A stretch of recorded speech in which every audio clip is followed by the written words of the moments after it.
프랑스가 발칵 뒤집혔습니다. 프랑스에서 버리던 이 잡초를 한국에선 유기농으로 팔린다고 했기 때문인데요. 프랑스 농민들이 녹색 악마라 부르며 수십억 유로를 날린 그 식물. 그런데 한국 마트에서는 삼겹살, 쌈채소, 항산화 건강식품, 화장품 원료로 인기랍니다. 이 믿을 수 없는 현실에 프랑스 환경 다큐 감독 소피 르블랑이 한국행 비행기에 올랐습니다. 과연 유럽이 제거하려던 잡초는 한국에서 어떻게 산업이 되었을까요? 그 놀라운 이야기 지금 바로 확인해 보시죠. 잠깐 구독과 좋아요는 영상 제작하는데 큰 힘이 됩니다. 저는 소피 르블랑, 프랑스 파리에서 환경 다큐멘터리를 만드는 감독입니다. 오늘 저에게 충격적인 소식이 들려왔습니다. 지난 3년간 유럽 농업을 초토화시킨 가시상추가 한국에서는 삼겹살 쌈채소로 인기라는 사실이었죠. 처음엔 농담인 줄 알았습니다. 제 연구 파트너 마르크가 보내온 이메일을 3번이나 다시 읽었습니다. 소피, 당신이 추적 중인 그 가시상추. 한국에선 식탁 위 음식이래요. 믿기 힘들겠지만 사실입니다. 저는 즉시 자료를 찾아보기 시작했습니다. 가시상추는 2019년부터 프랑스 남부 농경지에 처음 등장해 순식간에 퍼져나갔습니다. 강한 생존력과 번식력으로 토종 작물들을 몰아내고 유럽 농가에 수십억 유로의 피해를 안겼죠. 프랑스 농부들은 이 식물을 녹색 악마라고 부릅니다. 제 다큐멘터리 촬영 중에도 농부 장 피에르가 울분을 토했던 장면이 떠오릅니다. 20년 동안 가꾼 내 땅이 이 저주받은 잡초 때문에 황폐해졌소. 이제 농사를 포기해야 할지도 모르겠소. 그런데 한국에서는 이 가시상추를 고소한 쌈채소로 즐긴다니 머릿속이 혼란스러웠습니다. 더 충격적인 건 인터넷에서 찾은 한국 요리 블로그였습니다. 가시상추는 쌉쌀한 맛이 일품인 건강식품으로 비타민이 풍부하고 항산화 효과가 있어요. 식품으로서의 영양 가치를 설명하는 글들이 수십 개나 있었습니다. 우리가 제거하기 위해 농약을 뿌리는 식물을 그들은 먹고 있었습니다. 저는 제작사에 연락해 일정 변경을 요청했습니다. 이건 놓칠 수 없는 이야기예요. 유럽이 버리는 것을 한국은 왜 먹을까요? 이것은 단순한 호기심이 아닙니다. 우리의 식량 위기와 환경 문제에 대한 새로운 시각을 제공할 수 있어요. 다행히 제작사는 제 제안을 받아들였고 일주일 후 저는 서울행 비행기에 몸을 실었습니다. 비행기 안에서도 머릿속은 질문들로 가득했습니다. 독성은 없는 걸까? 농약을 뿌린 식물을 먹어도 안전할까? 왜 한국인들은 이 식물을 선택했을까? 문화적 차이일까? 아니면 단순한 무지일까? 창밖으로 구름이 지나가는 것을 보며 생각했습니다. 어쩌면 우리가 놓치고 있는 게 있을지도 모르겠다. 가시상추를 향한 여정은 저에게 단순한 다큐멘터리 제작 이상의 의미를 갖게 되었습니다. 이것은 문화적 관점의 차이, 환경 문제에 대한 접근법, 그리고 어쩌면 식량 위기의 새로운 해법을 찾는 여정이 될 수도 있었습니다. 서울에 도착하자마자 저는 한국의 농업 전문가들과 먼저 만날 약속을 잡았습니다. 유럽의 농업 재앙이 한국에서는 어떻게 맛있는 음식이 될 수 있었는지 그 미스터리를 풀고 싶었습니다. 저는 노트북을 펼쳐 질문 목록을 정리했습니다. 유럽이 버리는 것을 한국은 왜 먹을까? 이것은 단순한 문화적 차이인가? 아니면 우리가 놓친 무언가가 있는 걸까? 이 질문들에 대한 답을 찾는 여정이 저를 어디로 이끌지 그때는 전혀 알지 못했습니다. 서울 강남의 한 대학교 연구실에서 농업생태학 전문가 김민준 교수와 마주 앉았습니다. 김 교수는 친절하게 웃으며 말했습니다. 가시상추는 한국에서 수십 년 전부터 식용으로 재배해왔어요. 특히 봄철 쌈채소로 인기가 많죠. 저는 믿기지 않아 되물었습니다. 하지만 이 식물은 유럽에서 생태계를 파괴하는 외래종인데요. 어떻게 이런 위험한 식물을 먹을 수 있죠? 김 교수는 잠시 생각하더니 답했습니다. 소피 씨, 식물이 위험하다는 것은 상대적입니다. 같은 식물이라도 생태계마다 그 역할이 다를 수 있어요. 한국의 토양과 기후에서는 가시상추가 통제 가능한 범위에서 자라거든요. 인터뷰를 마치고 김 교수는 저를 근처 마트로 데려갔습니다. 그리고 그곳에서 저는 충격적인 광경을 목격했죠. 신선식품 코너에 깔끔하게 포장된 가시상추가 진열되어 있었습니다. 가격표에는 유기농 가시상추 4,500원이라고 적혀 있었습니다. 제 눈을 의심했습니다. 유럽에서는 제거하기 위해 농약을 뿌리는 식물이 여기서는 유기농이라니요. 더 놀라운 것은 많은 사람들이 아무렇지 않게 이 채소를 장바구니에 담는 모습이었습니다. 김 교수를 따라 마트 근처 식당으로 갔습니다. 가시상추가 어떻게 요리되는지 직접 경험해보세요. 잠시 후 삼겹살과 함께 가시상추 쌈이 테이블에 놓였습니다. 저는 망설였습니다. 유럽의 녹색 악마를 입에 넣는다는 생각에 손이 떨렸습니다. 안전한가요? 김 교수는 웃으며 말했습니다. 수천 년 동안 한국인들이 먹어온 음식입니다. 첫 입을 베어 물었을 때 쌉쌀하면서도 신선한 맛이 입안에 퍼졌습니다. 나쁘지 않았죠. 하지만 마음속에는 여전히 의문이 남아 있었습니다. 식사 후 김 교수는 스마트폰을 꺼내 사진을 보여주었습니다. 이건 프랑스 남부에서 자란 가시상추고 이건 한국 농장의 가시상추입니다. 두 사진을 비교해보니 미묘한 차이가 있었습니다. 한국의 가시상추는 잎이 더 넓고 가시가 덜 날카로웠습니다. 숙소로 돌아와 노트북을 펼쳐 오늘의 경험을 정리했습니다. 한쪽에는 유럽의 농부들이 울분을 토하는 영상, 다른 쪽에는 한국 마트에서 찍은 가시상추 사진. 이 극명한 대비가 저를 혼란스럽게 했습니다. 유럽 농업부에 보고된 가시상추 관련 피해 보고서를 다시 읽어보았습니다. 농약 경고문이 적힌 유럽의 잡초가 이곳에서는 건강식으로 판매되고 있었습니다. 밤새 자료를 검토하며 의문이 깊어졌습니다. 이것은 단순한 식문화의 차이인가? 아니면 무지한 선택인가? 누군가는 위험을 감수하고 있는 것일까? 아니면 우리 유럽인들이 놓치고 있는 무언가가 있는 걸까? 이 질문에 대한 답을 찾기 위해 내일은 직접 가시상추 농장을 방문하기로 결정했습니다. 농부들의 이야기를 들어봐야 했습니다. 다음 날 아침, 저는 김 교수의 소개로 충청북도 제천으로 향했습니다. 서울에서 기차로 2시간 거리에 있는 작은 도시였죠. 푸른 산들로 둘러싸인 시골 풍경은 프랑스 남부의 농촌과 묘하게 닮아 있었습니다. 하지만 이곳에서 자라는 가시상추는 전혀 다른 존재였습니다. 제천의 유기농 복합농장에 도착했을 때 저를 맞이한 것은 박원일이라는 40대 농부였습니다. 우리 농장에 오신 것을 환영합니다. 가시상추에 관심이 있다고 들었습니다. 박원일은 자부심 넘치는 목소리로 말했습니다. 그의 안내로 농장을 둘러보기 시작했습니다. 놀랍게도 가시상추는 다른 채소들과 함께 조화롭게 자라고 있었습니다. 상추, 깻잎, 그리고 가시상추가 같은 밭에서 공존하고 있었죠. 어떻게 이게 가능한가요? 유럽에서는 가시상추가 다른 작물들을 모두 몰아내는데요. 제 질문에 박원일은 미소를 지었습니다. 모든 것은 균형입니다. 우리는 생태계를 모방한 다층 재배법을 사용해요. 가시상추는 실제로 특정 해충을 막아주는 역할도 합니다. 또한 땅속 깊이 뿌리를 내려 다른 식물들이 닿지 못하는 영양분을 끌어올리죠. 카메라를 들고 밭을 촬영하며 그의 설명을 녹음했습니다. 유럽에서는 재앙으로 여겨지는 식물이 여기서는 생태계의 일부로 기능하고 있었습니다. 박원일은 가시상추를 직접 뽑아 보여주었습니다. 보세요. 이 뿌리가 얼마나 깊은지. 이것이 땅을 부드럽게 만들고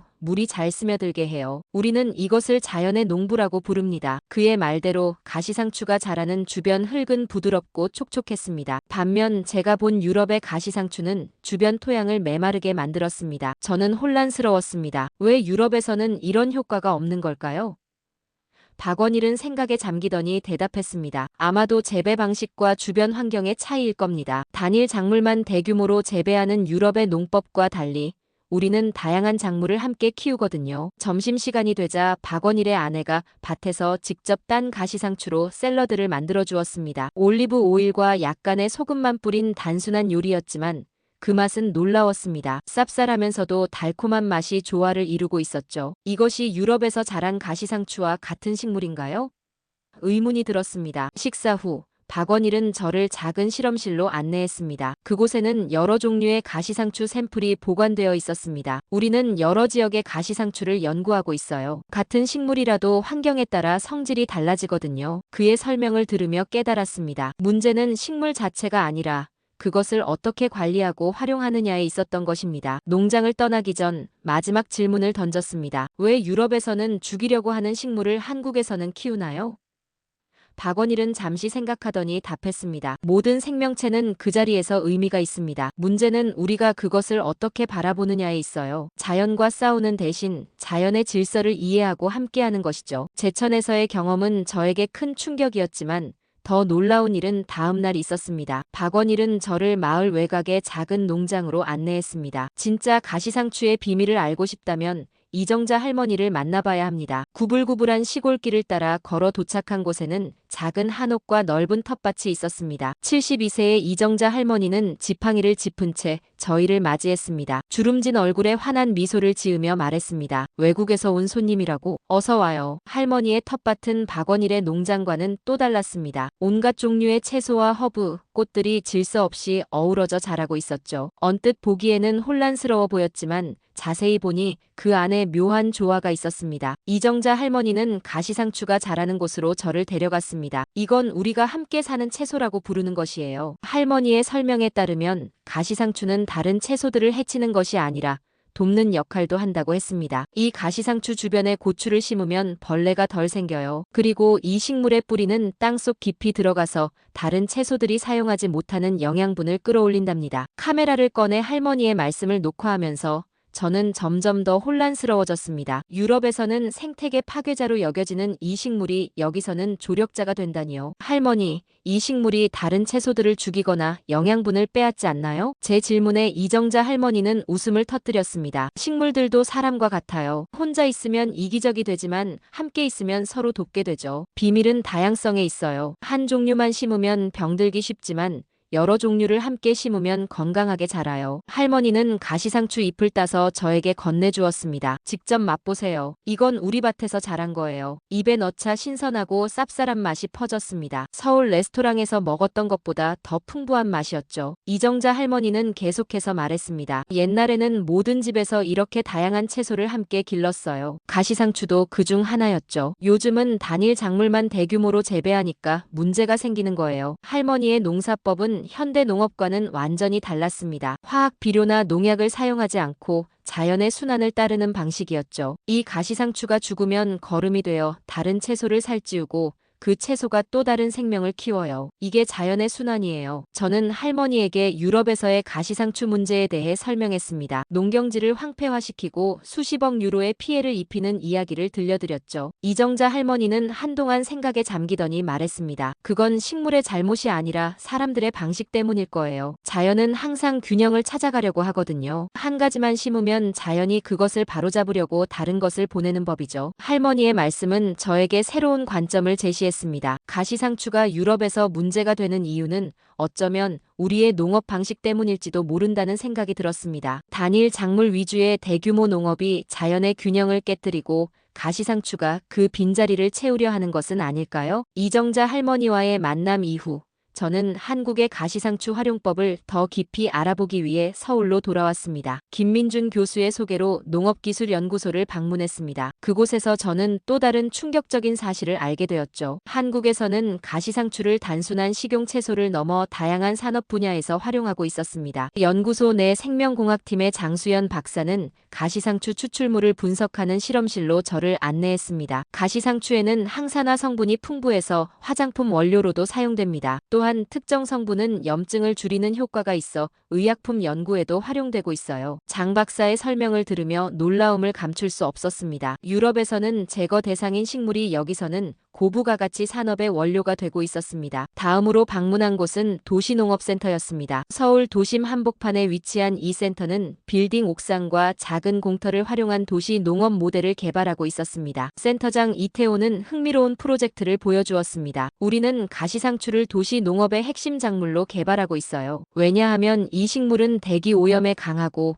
좁은 공간에서도 잘 자라거든요. 또한 뿌리가 깊어 빗물을 효과적으로 흡수해 도시 홍수 예방에도 도움이 됩니다. 옥상 정원을 둘러보며 가시상추가 도시 환경에서 어떻게 활용되는지 직접 확인할 수 있었습니다. 작은 상자 텃밭에서 자라는 가시상추는 도시민들에게 신선한 채소를 제공할 뿐만 아니라 콘크리트로 뒤덮인 도시의 녹색 공간을 만들어내고 있었습니다. 이태호는 자랑스럽게 말했습니다. 이것이 우리가 수직 농업이라고 부르는 것입니다. 토지가 부족한 한국에서는 위로 올라가는 수밖에 없거든요. 오후에는 유기농 화장품 회사를 방문했습니다. 이 회사는 가시상추 추출물을 주 원료로 한 화장품 라인을 개발하고 있었습니다. 연구개발팀장 김지원은 설명했습니다. 가시상추의 항산화 성분은 피부 노화 방지에 탁월한 효과가 있어요. 특히 도시 오염으로부터 피부를 보호하는 데 효과적입니다. 그녀는 제품 샘플을 보여주며 덧붙였습니다. 이 제품들은 이미 유럽에 수출되고 있어요. 아이러니하게도 가시상추를 제거하기 위해 노력하는 나라들에서 가시상추 화장품을 사용하고 있는 셈이죠. 마지막으로 방문한 곳은 친환경 에너지 연구소였습니다. 이곳에서는 가시상추를 바이오 연료로 전환하는 연구를 진행하고 있었습니다. 연구원 박진우는 열정적으로 설명했습니다. 가시상추의 빠른 생장과 강한 생명력은 바이오 에너지 생산에 생산에 이상적입니다. 우리는 이 식물을 재배해 바이오 에탄올을 생산하는 기술을 개발 중이에요. 하루 종일의 방문을 마치고 저는 호텔로 돌아와 오늘 본 것들을 정리했습니다. 한국인들은 문제를 문제로만 보지 않았습니다. 그들은 문제를 기회로 전환시키는 능력이 있었습니다. 가시상추라는 잡초가 여기서는 식품, 화장품, 의약품, 도시농업, 심지어 에너지 자원으로까지 변신하고 있었습니다. 이것은 단순한 식문화의 차이가 아니었습니다. 자원을 바라보는 근본적인 관점의 차이였습니다. 서울의 작은 편집실에서 지난 일주일간 촬영한 영상을 검토하며 저는 깊은 생각에 잠겼습니다. 화면 속에는 프랑스 농부들의 분노한 얼굴과 한국 농부들의 평온한 표정이 교차되었습니다. 같은 식물을 두고 이토록 다른 반응이라니. 도대체 무엇이 이런 차이를 만들어냈을까요? 김민준 교수가 편집실을 방문했습니다. 영상 작업은 잘 진행되고 있나요? 저는 솔직하게 대답했습니다. 혼란스럽습니다. 처음에는 단순히 한국인들이 가시상추의 위험성을 모르고 있다고 생각했어요. 하지만 이제는 제가 뭔가를 놓치고 있었던 것 같습니다. 김 교수는 의자에 앉으며 미소를 지었습니다. 그게 바로 진정한 다큐멘터리 작업의 묘미 아닐까요? 기존의 시각을 넘어서는 것. 영상 속 이정자 할머니의 말이 다시 떠올랐습니다. 식물들도 사람과 같아요. 혼자 있으면 이기적이 되지만 함께 있으면 서로 돕게 되죠. 처음 들었을 때는 단순한 농부의 경험담으로 생각했지만 이제는 그 말의 깊은 의미를 이해하게 되었습니다. 우리 유럽의 농업 시스템은 효율성을 극대화하기 위해 단일 작물 재배에 집중해왔습니다. 그 결과 자연의 균형은 깨지고 가시상추 같은 식물이 그 빈자리를 급속도로 채우게 된 것이었죠. 김 교수님, 한 가지 궁금한 게 있습니다. 제가 물었습니다. 왜 유럽에서는 가시상추가 통제 불가능하게 퍼지는데 한국에서는 그렇지 않을까요? 김 교수는 잠시 생각하더니 대답했습니다. 생태계의 다양성 때문일 겁니다. 한국의 전통 농법은 다양한 작물을 함께 심는 방식을 유지해왔어요. 이런 다양성이 자연적인 균형을 만들어내죠. 반면 대규모 단일 작물 재배는 이런 균형을 깨뜨립니다. 그의 말은 저에게 큰 울림을 주었습니다. 우리는 농업 생산성을 높이기 위해 자연의 법칙을 거스르는 방식을 선택했고 가시상추는 그저 그 결과일 뿐이었습니다. 문제는 식물 자체가 아니라 우리의 접근법이었던 것입니다. 다음 날, 저는 서울 근교의 도시농업 프로젝트를 다시 방문했습니다. 이번에는 다른 시각으로 현장을 바라보았습니다. 옥상 정원에서 자라는 다양한 식물들 사이에서 가시상추는 조화롭게 어우러져 있었습니다. 도시농부 한지민은 열정적으로 설명했습니다. 우리는 자연의 지혜를 도시로 가져오려고 해요. 다양한 식물이 함께 자라면 병충해도 줄고 수확량도 늘어나거든요. 저는 그녀에게 물었습니다. 가시상추가 다른 식물을 해치지 않나요? 한지민은 웃으며 대답했습니다. 모든 관계는 균형에 달려 있어요. 적절한 비율로 심고 서로의 특성을 이해하면 문제가 아니라 해결책이 됩니다. 우리는 이것을 공생의 원리라고 부르죠. 편집실로 돌아온 저는 다큐멘터리의 방향을 완전히 바꾸기로 결심했습니다. 처음에는 한국인들의 이상한 식습관을 파헤치려 했지만 이제는 다른 이야기를 하고 싶었습니다. 이것은 단순한 문화적 차이가 아니라 자연과의 관계에 대한 근본적인 관점의 차이였습니다. 영상을 새롭게 편집하며 저는 제 자신의 편견을 마주하게 되었습니다. 가시상추를 녹색 악마로만 바라봤던 좁은 시각, 자연을 통제하고 지배해야 한다는 서구적 사고방식, 그리고 문제를 해결하는 한 가지 방식만 존재한다는 고정관념. 이 모든 것들이 저의 시야를 가리고 있었습니다. 김 교수는 제가 편집한 영상의 초안을 보고 감탄했습니다. 소피, 당신은 정말 열린 마음을 가진 사람이군요. 많은 사람들은 자신의 관점을 바꾸기 어려워합니다. 저는 미소를 지으며 대답했습니다. 진실을 찾는 것이 다큐멘터리 감독의 의무니까요. 우리는 그동안 문제를 틀리게 바라본 것 같습니다. 가시상추는 문제가 아니라 우리가 만든 불균형의 결과일 뿐이에요. 한국에서의 마지막 날, 저는 농업기술연구소에서 작은 세미나를 열었습니다. 지난 2주간의 취재 내용을 바탕으로 가시상추를 둘러싼 한국과 유럽의 다른 접근법에 대해 발표했습니다. 연구자들과 농부들, 그리고 정책 담당자들이 참석한 자리였습니다. 우리 유럽은 가시상추를 생태계의 적으로 간주하고 제거하는데 수십억 유로를 쓰고 있습니다. 하지만 한국에서 저는 완전히 다른 접근법을 배웠습니다. 여기서는 이 식물을 자원으로 활용하고 자연의 일부로 받아들이고 있었죠. 제 발표를 들은 참석자들은 놀라움을 감추지 못했습니다. 그들에게는 당연한 일이었지만 유럽의 시각에서는 혁명적인 접근법이었습니다. 발표가 끝난 후 한 정부 관계자가 저에게 다가왔습니다. 소피 씨, 당신의 다큐멘터리가 완성되면 유럽 각국에 보여주고 싶습니다. 이것은 환경 문제에 대한 새로운 시각을 제시할 수 있을 거예요. 저는 기쁘게 동의했습니다. 이 프로젝트는 이제 단순한 다큐멘터리를 넘어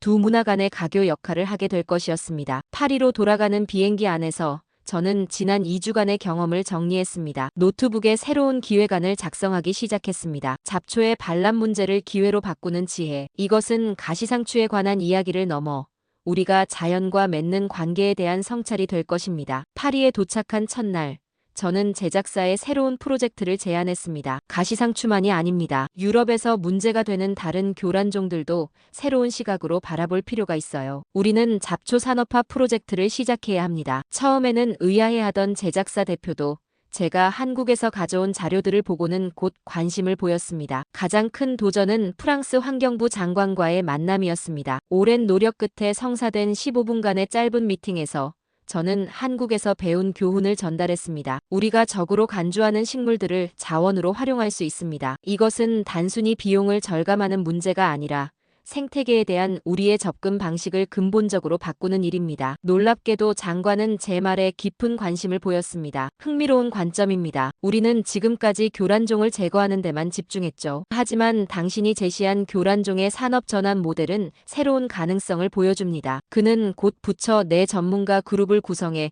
이 아이디어를 검토하겠다고 약속했습니다. 다큐멘터리 편집 작업은 예상보다 오래 걸렸습니다. 단순히 정보를 전달하는 것이 아니라 시청자들의 관점을 바꾸는 영상을 만들고 싶었기 때문입니다. 마침내 가시상추의 반란이라는 제목의 다큐멘터리가 완성되었고 국제환경영화제에 출품되었습니다. 동시에 저는 프랑스 남부의 농부들을 대상으로 한 워크숍을 준비했습니다. 한국에서 배운 다층 혼합 재배법을 소개하고 가시상추를 자원으로 활용하는 방법을 가르치기 위한 자리였습니다. 처음에는 회의적이었던 농부들도 구체적인 사례와 경제적 이점을 본 후에는 점차 관심을 보이기 시작했습니다. 이 모든 과정에서 저는 끊임없이 스스로에게 물었습니다. 이것으로 유럽의 농업 위기를 돌파할 수 있을까?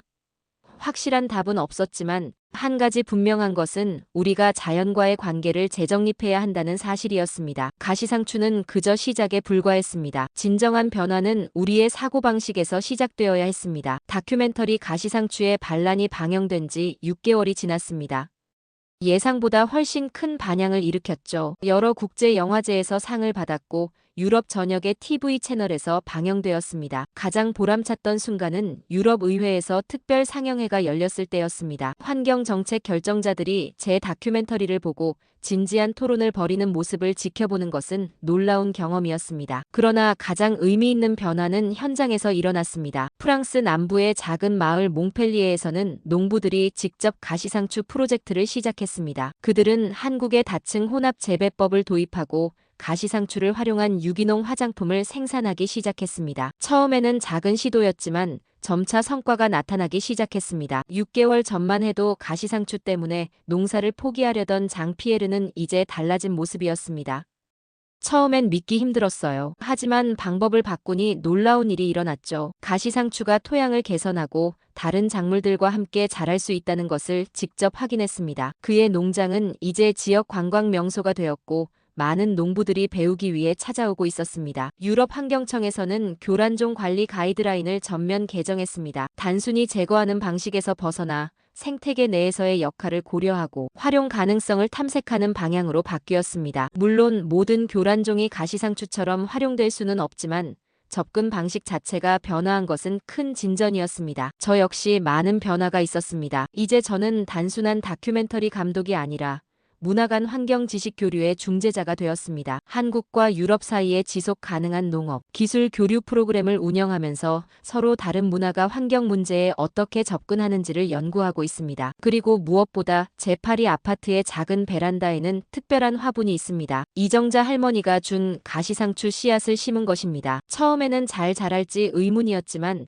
놀랍게도 튼튼하게 자라나고 있었습니다. 매일 아침 이 식물에 물을 주며 저는 지난 여정을 되새깁니다. 오늘 아침에는 가시상추 옆에 바질과 토마토 모종을 함께 심었습니다. 이정자 할머니가 알려준 대로 다양한 식물이 함께 자라는 모습을 만들어 보고 싶었거든요. 작은 베란다지만 이곳에서 자연의 지혜를 실천해 보고 있습니다. 저녁에는 가시상추로 간단한 샐러드를 만들어 먹었습니다. 쌉쌀한 맛이 이제는 익숙해졌고 오히려 그 독특한 풍미를 즐기게 되었습니다. 식사를 마치고 노트북을 펼쳐 새로운 프로젝트 계획을 정리했습니다. 생물 다양성의 지혜 세계 각국의 지속 가능한 농업 이야기라는 제목의 시리즈를 구상 중입니다. 창밖으로 파리의 밤 풍경을 바라보며 생각했습니다. 한국에서의 경험은 제 인생을 완전히 바꿔놓았습니다. 문제를 바라보는 시각, 자연과의 관계, 그리고 다른 문화에 대한 이해까지 모든 것이 달라졌습니다. 우리가 적으로 여겼던 가시상추는 사실 스승이었습니다. 자연과 어떻게 공존해야 하는지, 문제를 어떻게 기회로 바꿀 수 있는지를 가르쳐준 스승 말입니다. 베란다에 나가 자라나는 가시상추의 새싹을 바라보았습니다. 이제 막 올라온 작은 잎사귀가 달빛에 반짝였습니다. 마치 새로운 시작을 상징하는 것 같았습니다. 잡초의 인생 역전이라 어쩌면 우리의 사고도 그렇게 바뀌어야 하는 것일지도 모릅니다. 문제에서 기회를, 적에서 친구를, 그리고 파괴에서 창조를 보는 지혜. 이것이 가시상추가 우리에게 가르쳐준 가장 중요한 교훈이었습니다. 오늘의 사연은 어떠셨나요? 재미와 감동이 있었다면 구독과 좋아요 부탁드립니다. 감사합니다.